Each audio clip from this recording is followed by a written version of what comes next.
Hello, nhớ trong tan thọ trâu ý chồng không chỉ sợ đời thương số tu nó dọc, tiền lúc nó cũng tuột thọ trong cái cái lô huệ một càng chảy nó dọc, lúc nó cũng tuột thọ số này ta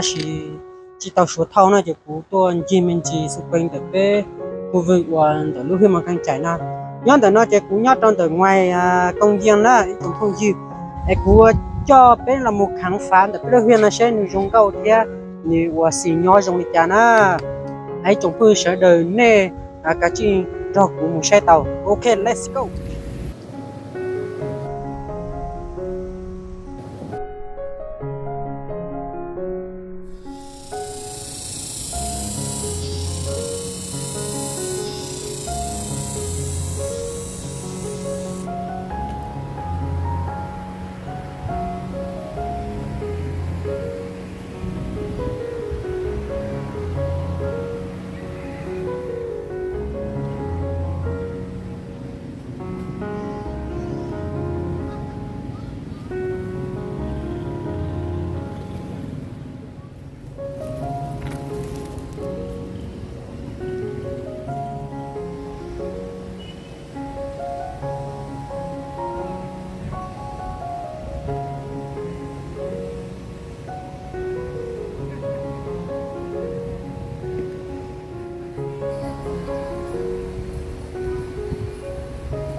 ra video thì nó cười lên nó xưa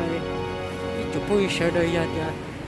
lấy thì bảo ra video nó giờ thì dùng thế này thì họ bắt thằng nào cũng thế này giờ bên mà lấy sinh chi đùa